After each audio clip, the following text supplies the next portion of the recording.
This episode is brought to you by Progressive Insurance. Do you ever think about switching insurance companies to see if you could save some cash? Progressive makes it easy. Just drop in some details about yourself and see if you're eligible to save money when you bundle your home and auto policies. The process only takes minutes, and it could mean hundreds more in your pocket. Visit Progressive.com after this episode to see if you could save. Progressive Casualty Insurance Company and Affiliates. Potential savings will vary. Not available in all states. Every team, every topic, everywhere. This is Believe. So I want you to do a little bit of role-playing. Well, not that kind of role-playing. Don't get too excited. But I want you to imagine that it's a quiet morning. The birds are chirping. You're driving to work. And you know what? You're even running a little early. And you might stop for some coffee on the way. There's somehow no traffic. I mean, by all accounts, it's a perfect morning. When you look to your right, you're driving in traffic and you're on the freeway, and you look over to your right and you see a Nissan Altima miraculously obeying the posted speed limit. You observe that the car, it's in excellent condition. It even has a set of 4 matching tires, and believe it or not, the driver signals. Yes, they signal to merge into the next lane. It is incredible. You cannot believe your eyes. And hold on. Wait, stop. Because you eruptly awake in a cold sweat in the middle of the night, realizing that you had just caught a brief glimpse into an alternate timeline. And as you slowly begin to drift back to sleep, almost hoping that you could stay in that alternate timeline just a little bit longer, you slowly start getting back to sleep when you are suddenly awakened again by the sound of an Altima screeching through your neighborhood at Mach Jesus with a blown tire as it sideswipes your mailbox. So, yeah. Anyway, you can stop role-playing now. You could, put those dice away and stuff, you darn nerds. But anyway, this is actually the reality we live in. No role-playing is necessary anymore. Now, if you have been on the internet for any length of time, you have certainly seen the crazy Altima drivers and the videos circulating the web going viral. Actually, you don't even need to go on the internet. You just need to go onto your local freeway, and you will observe the Altima driver in their natural habitat. Now, whether it's driving down the freeway, weaving between lanes with 4 space-saver tires, spare tires on all 4 corners of the car. Whether it's that, or maybe they're trying to drive through a neighborhood with Bluetooth steering tie rod ends. That has happened before. Nissan Altima drivers, they are a different breed. And you may also notice, we'll roll some of this as B-roll here in the video, some examples of some of the finest Nissan Altima drivers doing the thing they do best. Now, it's probably no coincidence that these videos, most of which come by way of police dash cam, it's probably not much of a coincidence that most of these are coming from police dash cams. I couldn't tell you why that is actually happening. It's probably just, complete coincidence. It's totally random. There's no reason for that whatsoever. And you know what? People will be quick to say, there's no stereotype, Matt. That's not a real thing. It's just the drivers. It's not the car itself. And sure, I would argue this goes way beyond the drivers, though. Okay? It does. It's not just the drivers. It's not just the stereotypical Nissan driver. The trend line here is too obvious. We can't ignore it. It is actually, in my opinion, something about the car, something about the generic design, the stupid, bland, uninspiring engine, or maybe it's maybe it's the constantly broken CVT. Could be that too. Whatever it is, it all comes together to bring this out in people. It is genuinely one of these things that the car, I think it's not the driver. There's a lot of cars that have stereotypes with bad drivers. It's not. It is genuinely the car. In fact, I would probably warn you against driving a Nissan Altima at any point because it's going to be like it's going to bring that out in you. You won't even remember that it's happened. I mean, in fact, studies have shown that half of Nissan Altima drivers don't remember any of those events happening after they get out of the car. Now, whether that's because of the significant amounts of fentanyl and heroin and drugs in their system, or if that's the Nissan Altima, that has yet to be seen. I don't know if that's necessarily causational, but most of Nissan Altima drivers don't remember a thing. So with that piece of evidence, I think it's safe to say that the car is to blame. Now, all of that has come to an end, and I am happy to say that this is soon to be a reality no more. Here's a article, by the way, from The Drive. Hat tip there, Adam Ismail over at The Drive. Headline here, the Nissan Altima, once inescapable, is finally dead. After 8 years, by the way, since its last redesign, Nissan has canned the Altima. Now, the Altima goes back multiple decades at this point, and it has terrorized the roads for, I think, a whole generation, effectively, at this point. But it has been, like they say here, it's been about 8 years since the Altima was last redesigned. I mean, it's getting pretty long in the tooth, but Nissan has no real commitment to refresh it. And that's because Altima sales, according to this, are down 32%.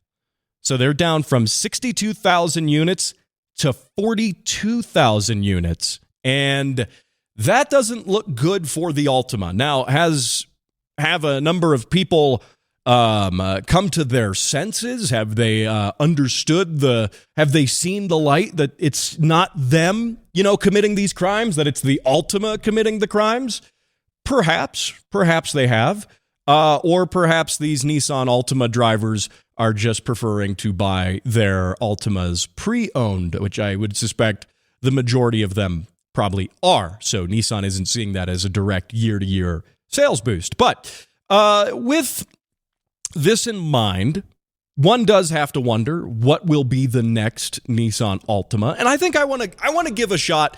I want to give my take as to what the next Altima is going to be. So we will get to that here later on in the segment. But you know what? It's not all doom and gloom. Before we do that, it's not all doom and gloom, because there are some highlights to the Nissan Altima. In fact, if you can believe that, there actually are. I've taken a second to think about it, and I would like to do a eulogy for the Nissan Altima, and we'll do it right. We'll even have some nice, background music playing. We'll make this soft. We will do the Altima justice. So here we go. Let's go ahead and start my eulogy for the Nissan Altima. Nope. Hold on, that's the wrong one. Hang on. We want that one. There we go. Is this like a ethnic version of Amazing Grace? Okay, I should have listened to this before I played it. Anyway, we'll just go with it. All right, so the Nissan Altima, a great car. No, hold on, scratch that, because it really wasn't a great car. Hang on, let's start that over. The Nissan Altima will be remembered for being incredibly reliable. Well, no, that's still not right, because it's not going to be remembered for being reliable, because they're not reliable. Okay, all right. I promise I will get my act together here and say something actually nice about the Altima. So hold on, let's just do it again. Take 3. Nope, hold on. All right. We'll just jump into it right there. Okay, the Nissan Altima, financeable with a 500 credit score or less, a favorite of the hood, a favorite of drivers who don't really know how to drive. They have no interest in driving, really. It'll be fondly remembered for being... Oh, I lost it again. Can you... Hold on. Okay. All right. We'll do it one more time. Final take here. The Nissan Altima a car. That's all I got. Sorry. Anyway, so what will be the new Altima? That is the question. And I think we're all wondering this. We're desperately hoping to figure out what will become the new Altima in the future now that the Altima is no more. So us sane drivers can perhaps keep an eye out for these other drivers on the roadway, make a point to avoid them, to not make eye contact with them, to not engage with them in any sort of capacity. And I gave this some thought because there's a lot of cars out there. I mean, sure, Nissan still has the Sentra. The Sentra could be the next Altima. It could fill those shoes. But I have a different theory, in fact. And my other theory is actually, hear me out on this one, the Tesla Model 3.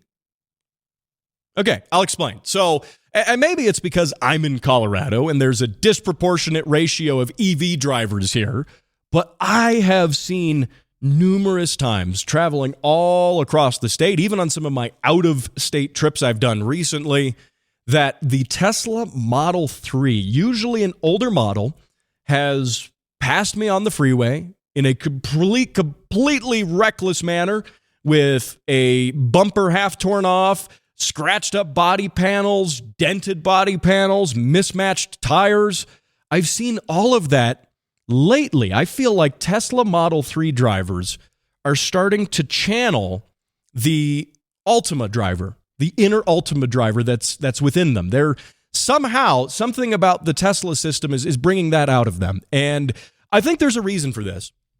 Because the Model 3 is, all things considered, a cheap EV at this point. I know, brand new, they're not necessarily cheap, but go look secondhand, and you can find Model 3s for a very affordable price. And many people bought them, perhaps they bought them new with rebates, or even secondhand. In some places, some states are allowing, and back when the federal EV tax credit was in place, there was a portion you could get a smaller amount for secondhand EVs. That'll vary depending on where you are at this point now. But the thing is that put these Model 3s into the hands of owners who can't actually afford the maintenance, or they believe it's an EV, there is no maintenance. Perhaps they actually do believe that. Now, sure, EVs have less maintenance, far less, but it's not none. It's not zero. You still have to think about tires, suspension, brakes, interior electronics, and more. There's still a lot more to a car than just oil changes, for example, right? So when you lose the gas combustion drivetrain, there's still maintenance that you need to do. So, and I think that a lot of these people get into the Model 3 for a very affordable price. I mean, you can find these second, third, fourth hand for really cheap. I've even seen some dip under 20.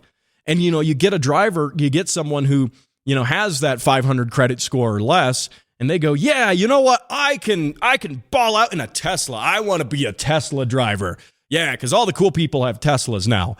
And they think to themselves that they want to do that. They go get a 72-month loan, or even higher, an 84-month loan at like 9,000% interest. And they do that to finance like $15,000 on a Model 3. And then you can see the parallels to the Altima driver starting to come out here. But the difference is the Model 3 is actually pretty fast, whereas the Altima, yes, given some time, you will get them up to triple-digit speeds. Plenty Altima drivers do. But the Model 3 is a decently fast car, even in its most base configuration. And so, again, I think these people get into these cars for cheap. There's a lot of them, right? And they get into them for really cheap, and I won't say they can no longer afford the maintenance. They couldn't afford the maintenance to begin with. So the car just starts to fall into more and more states of disrepair, bolstered on by the fact that the one reliable part of the car is the drivetrain. There's not a lot to go wrong with the electric motors. Not saying you can't have issues, but there's just physically not a lot there. That's my theory. That is my theory. And I think, and I've observed this phenomenon already starting to happen. I've already seen it happen. I think that's going to be it. Give it a timeline here of 5 to maybe 10 years, and we will have long forgotten about the Nissan Altima. It will be a distant relic of the past, and we will be talking about Model 3 drivers. Oh, gosh, these darn Model 3 drivers, man. I just got sideswiped by one, or one just plowed through my mailbox again for the 5th time at 2 a.m.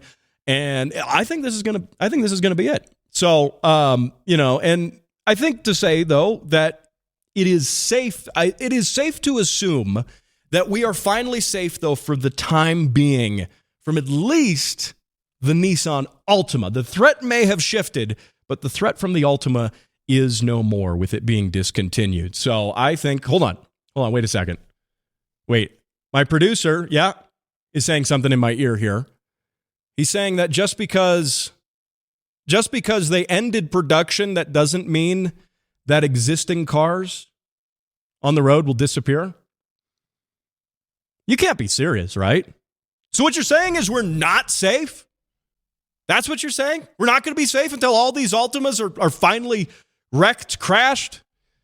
Well, at the rate that people crash these things, I don't know. I don't think they'll be around for much longer anyway. So with that, hey, I want to thank you for joining me on this bonus edition of the Automotive ADHD Show. If you're just catching this for the first time, I do this show on the radio all across Southern Colorado. We're a podcast on video as well. Remember to subscribe to it on YouTube, Spotify, and wherever fine shows, and this one, are downloaded. Oh, also, if you do want, where do I have it here?